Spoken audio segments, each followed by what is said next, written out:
pretty nice, but I'm gonna go brighter. Now, it's not perfectly circle, or not a perfect circle, I should say. I don't know what I'm saying. So it doesn't matter because I'm gonna float a cloud underneath it. That was the plan.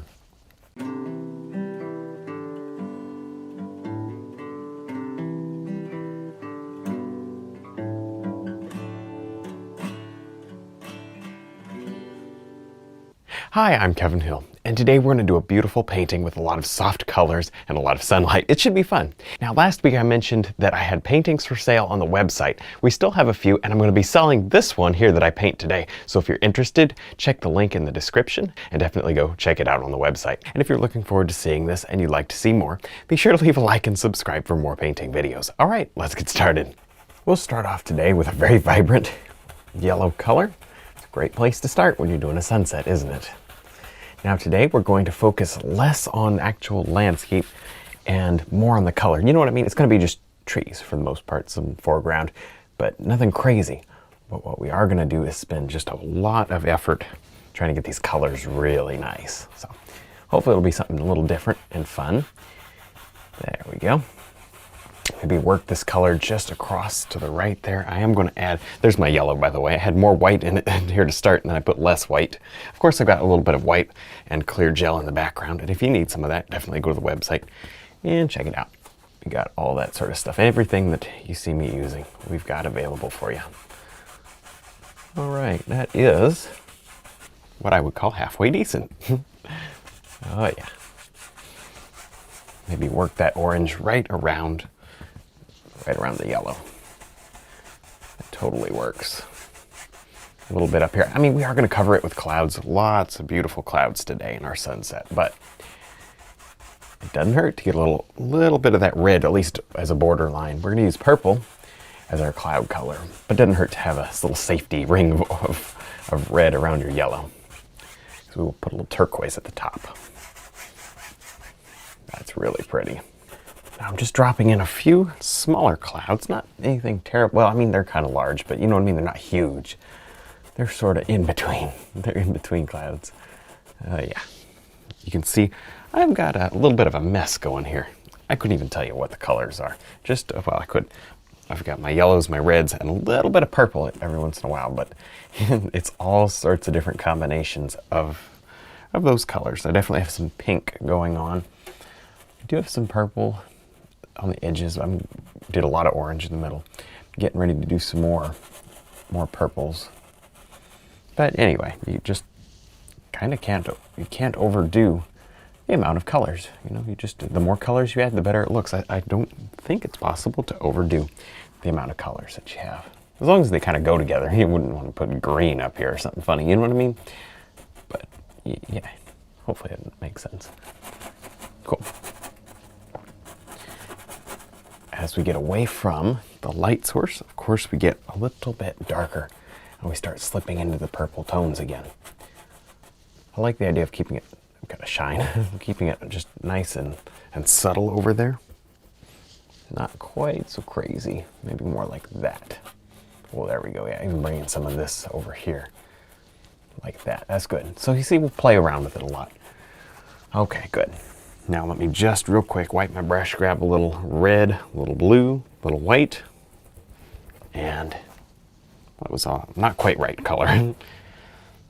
There we go. That looks just the tiniest bit better. See how you can play with color? Good. Now let's try this out. Nice. Starting to get kind of into the purple tones. We'll do our pretty little turquoise spot. There. So I'll kind of leave room for that. I don't mind putting it in afterward. It'd be just fine. No worries. Of course, more blue as you get away from the sunset. Now I've got a soft turquoise color going right up here. So here it is on the palette. Took me a couple of tries, as you can see, but I wanted it nice and light. I almost think it could be lighter. Let's do that real quick. It's sometimes, you know, you have to stick it up on the canvas and decide whether or not you like it. There, that's pretty decent. So we'll just sort of rub that in. Maybe open the clouds up just a little so we see a little more sky showing through. Step back, kind of get a good look, make sure it's working. Seems to be, actually. Seems to be looking really quite nice. What's nice is this will also kind of overpower the clouds up there.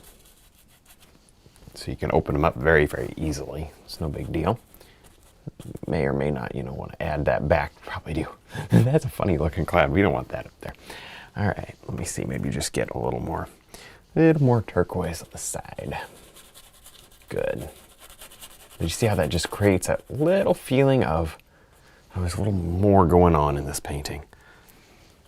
A little extra something in the sky. I love it. I really do. Just get that pure pale white going on down here. Well, not quite pure, but you know what I mean. Pale white right there. Kind of a nice transition. And if you want to, probably be a good idea to just grab a little red, mix that in, and even put a touch of pink here at the transition. Good. Makes it a little more smooth. We'll need to do a little blending, but not a whole lot. I think you're going to be surprised how little I blend this. There, just finishing up the softening, that little opening up at the top.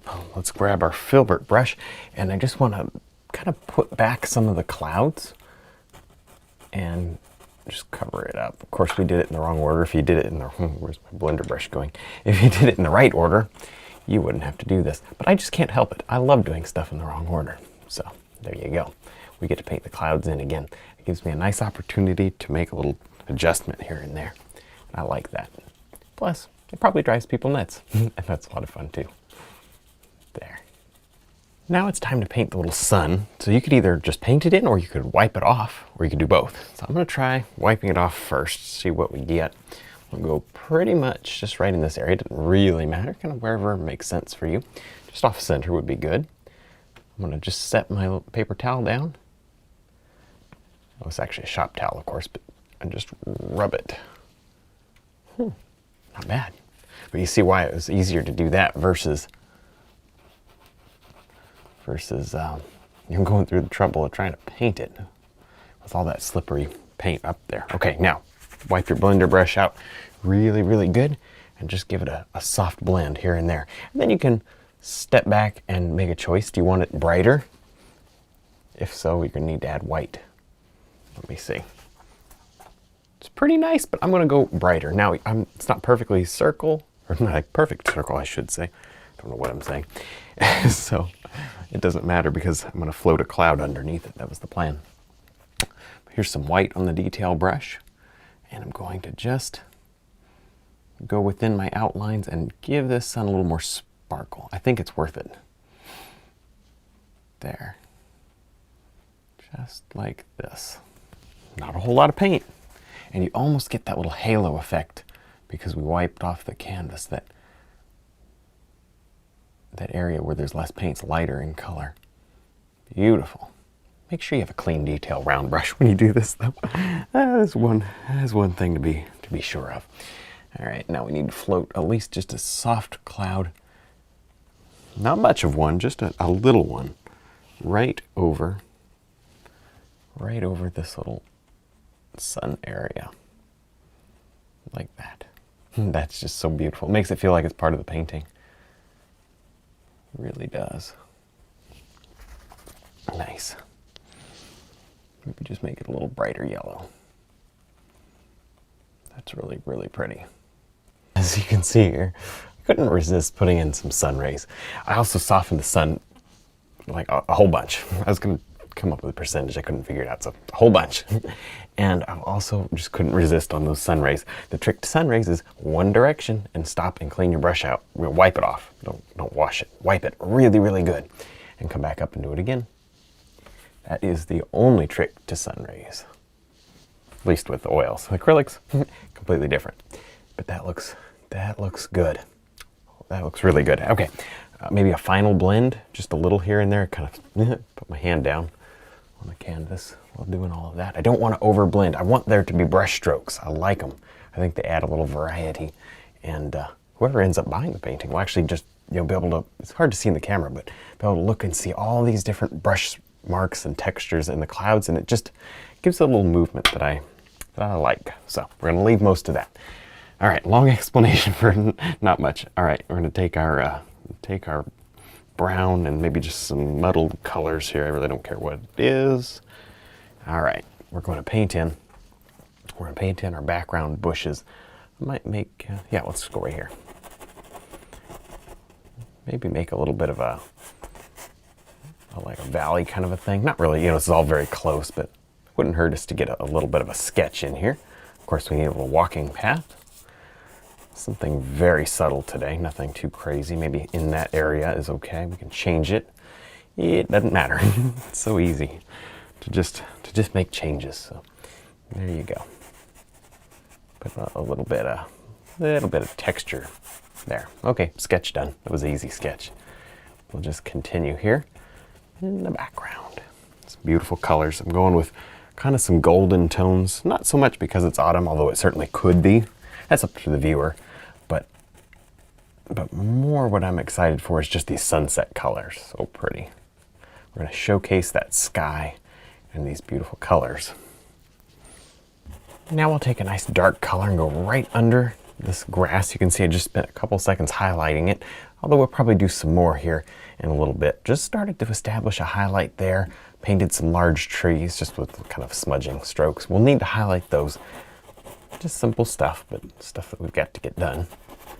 All right, now we don't need to bring these too far out because I think we're gonna have a larger bush or forest, you know, maybe bring the tree down. I don't know, we're gonna do something over here, and so I don't want to cover it with this color necessarily. We'll need to wait and see. All right, rub this in real hard. Make sure it's stained, you know, the canvas is well stained with this.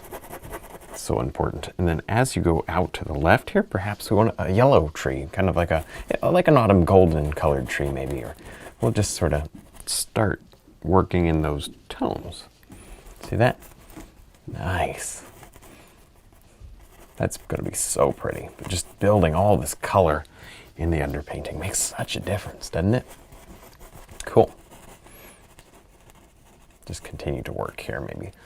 Just there, a little taller bush right there. Good enough. That looks pretty decent. I like that. We covered up more of the grass than I was thinking, but oh well, at least we didn't spend but just a second on it, right? Now I'm beginning to layer on some highlight here to this larger tree. I don't want to cover up everything. That would be so sad. The background there, we want to keep that intact with, you know, with as little covering it as possible, while still making a nice little tree. There. I don't really care about there. It's kind of blank in that area, so let's cover that up. But we'll try to leave those pretty areas. You'll notice that nothing is crazy. Like if you look at the colors in the trees, and nothing like that sky. That's because I want you to be drawn to the sky and not bounce all over the place. I did add a little highlight here, and let's go ahead and do that right here as well. I can just wipe my brush out so that it's a little bit clean at least. And we'll take some more yellow and white. Let's just see about lots of paint. Let's just see about getting, maybe we'll start here on the background. It makes more sense. And I'll just sort of drop in at least a couple of little leaves. This is just not a very far painting, you know, the little bushes. I mean, it's not far away. So we're pretty quickly using these comma strokes, you know. Sometimes you would just do them on the big tree, but we're going to do them even in the middle ground as well. There. What's nice is this just layers, the soft brush layers so easily over this background. And these colors sort of match. So if a little mixing goes on, it's not as big of a deal as normal. So anyway, kind of pretty. We won't do the same old dead color over and over again. We'll change it up, make it a little bit exciting. That's pretty. I like that a lot. Just starting to glow. That's what we want. We want a lot of light toward the middle of the painting. In fact, we might even make that darker orange or darker, just more silhouetted. I don't know. Who knows? So I'm back here to this tree, and I wanted to make sure that I let you guys know what was going on here, because it's kind of interesting. So I was standing back looking at the painting like I always do. Every few minutes, literally every few minutes I'm standing back, if not more. Sometimes it's every other brush stroke, just depending on what I'm painting. But anyway, the point here is when I was standing back, I'm looking, and it was like one tree, about the same height. You know what I mean? It was kind of framed in. Didn't particularly care for it being the same height or similar height. And it was also similar shape. So this one's kind of fairly straight, and this one was fairly straight. And it's kind of the way I had it mapped out, but you know, sometimes what looks good, you know, as an idea doesn't exactly look good on the canvas. You know, that happens. So what I'm doing is I'm changing it just slightly to bring a few of these delicate little limbs and leaves outward over kind of some of the darker sky. And you see it's already looking better. It's nice. I don't really want, you know, too much variety in color. I'm mostly just going yellow and white. A little variety here and there is okay, but I'm not going with a lot of shadow or anything. I'm just allowing my background to kind of work for me. I'm kind of adding a few more of these little leaves, just some red ones really, just to break it up and just add color to this tree. I started with some darks and then added some more red ones. Of course, we still have to highlight the trunk, so of course that's out of order. Well, what are you gonna do? All right, now let's see if we can't pick out a color in this mess. Here we go. Some form of green, if I can find some, a little bit of yellow green. There's still some orange tones or some yellow ochre tones in there, because you wouldn't want to just use yellow, green, and white for a sunset painting. But I definitely want there to be a green feel to this. This is grass, and the grass is not losing its leaves, you know. It may be, well, actually it could totally be brown, you know. In fact, I think we got that back there. But I want a little green in my grass.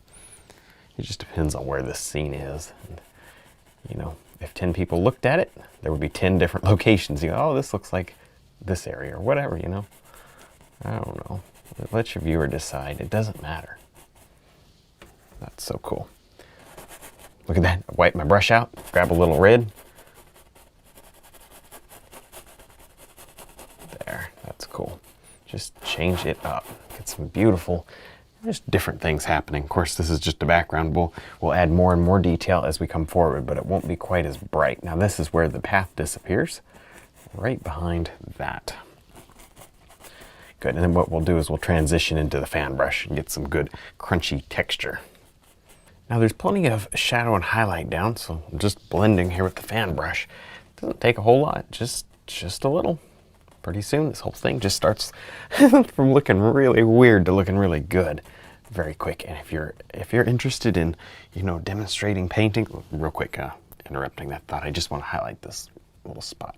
If you're ever interested in like doing demo paintings or whatever, this is one of the best techniques you can use, because it makes people think that you're completely crazy. And then you get to go back and kind of make it, you know, make it so much prettier, so great in just a few brush strokes. And it's kind of fun to see reactions there, isn't it? So just something to think about. There, I kind of wipe my brush in between the light and dark, just keeps everything a little bit cleaner. That looks pretty decent though. You noticed I didn't drive myself nuts trying to cover each individual canvas hole, because it just doesn't matter. There. And then what you can do is you come forward, you know, into the painting a little more. You can start pushing up and getting yourself larger strokes. Same fan brush, same idea. Just instead of down in the background, you go up. And you'll end up taking that dark and pulling it into the light. And the same's true when you're in the light areas. And you get bigger grass blades. So that is definitely something you're going to want to do. I should have done that over here. You see the difference. Oh, big difference. Nice. Nice and dark over here. So subtle. That's good. And then you can kind of, maybe just with a little dark, so you can just kind of give yourself some shadows where you need them, but just play around with this. Get some good detail going. Pretty minimal effort for such an amazing result, actually. Now let's drop in a path, and this path really just has been sitting here the whole day, hasn't it? That's all right. We're finally getting to it. Now I'm trying to go maybe just a little too dark, surprisingly. Let me just get a little purple, I guess. There. Yeah. See, the thought is trying to get this not so black that it goes right with the almost black grass. I'm okay with, you know, having super dark in the foreground, but just it wouldn't make sense to have it all just so dark you can't see what's happening. So that's why we're lightening the path, so you can see what's happening. Yep. All right, a little more white. And what, of course, we'll do, just like about any other path, we will We'll lighten as we go back. Also start warming it up a little more with our yellow and golden tones. Nice. And of course, you ruin the grass tops. And we don't care. We're going to put them right back in. Nice. Lighter still as you work almost all the way back. It slips right behind the path there, which is totally nice. All right. Always make your grass a little more, into the path than you want in the final product, because the path has a tendency to grow as you change and adjust it. Now I'm just adding a little shading here to the side of the road, and this will help it to look recessed, worn in, kind of like a divot, and it will also help to enhance the look of the sun being low and casting, a shadow across most of the path. That's pretty good. And just, of course, a couple of dots here and there up in the grass is very, very nice because it helps to break it up, In fact, it wouldn't hurt to just do a dot or two kind of there. We'll bury it in grass later, with a liner brush. We'll bury it in the grass. But that's pretty good. Just those little details, they go a long way. They really do. You shouldn't skip it. There. Wouldn't even hurt to just get maybe what feels like a little of the road color right in there. There. Okay, well, we'll have to push all of that back, but that's a good start. Let's go right over here and maybe go with just a subtle highlight for this tree trunk. Wow, I didn't even put it in very sharp, so we'll need to sharpen this tree a little. See what I mean? The trunk's a little fuzzy. So when you highlight it, we'll make sure we kind of do a well-defined highlight. Not bright, not super bright, but definitely well-defined. Nice. Maybe a little flare out at the base, I don't know. We'll see, that's kind of mostly covered anyways. This one maybe has a little more highlight. Looks like it certainly would. So we'll put a sliver of highlight right down the side there. Good. Not too low. Mostly up here. Now we're going to go ahead and just drop in the last few details here. Some blades of grass, just highlights, bits and pieces, sticks, of course, tree limbs, all that good stuff. Got to happen. Would be really be kind of a selling your painting short to stop without doing this liner brush work. This makes a huge difference. You can bring a painting from, and I often say this, I don't know how much I say it on the videos, but when I'm talking to people about liner brush work, if, so much of the time I'll be like, oh, it's nice, but it's missing something. It doesn't feel finished, and I'm technically finished, like everything's in. And then you get the liner brush out, and all of a sudden everything's okay. It's that kind of thing that happens so much, actually. Just the liner brush work makes all the difference. So the point in saying all of that was don't skip it. Just get in here and enjoy. Nice thin paint, just bright enough to show. Maybe that's kind of an orange tone over there, so I'm going to change, get something a slightly more orange tone just to match. Yeah, there we go. It's lighter, but it definitely kind of not so yellow. Now down here, maybe a little darker. It's a sunset, so the colors are, just a little different than normal. I might not go as bright as I usually do in the foreground. I think I'm going to tone it down. So there it is. That's that's a pretty dark color for the liner brush grass. There, that's pretty cool. I did just a couple of quickie details with the detail brush. I love doing that. And just kind of indicate little sticks and leaves and just anything. Just quick blobs of color. Now I'm pushing all of that back. Stand back here, make sure we don't get too crazy, too carried away and lose all our darks. We don't want to do that, of course. That is really making a huge difference. Just those little subtle, look at, you don't even need to reload. Just take the paint, whatever's left over and whatever's on the canvas, and just keep going in these dark areas. See that? That's all it takes. Go both directions. Just go crazy with detail. Just wonderful. All right, now take some just some dark brown, really anything. You shouldn't have to mix up paint usually when you use the liner brush. There should be something on your palette after all this time. Just select a color and go with it. Maybe add a branch or two. Add some extra detail. Not so many here, just enough. I don't want to take away from the beautiful effect of those kind of almost airy, mysterious leaves kind of floating out there. I just like that look. I will just connect a few of them though. All right, well, I think we have a finished painting. Now remember that I'm going to put this one up for sale on the website, so check the link as soon as you see this video, and hopefully you guys will get a chance to buy it. If not, there should be plenty of other ones there. Also, don't forget to check out our DVDs and our brushes. Thanks for watching.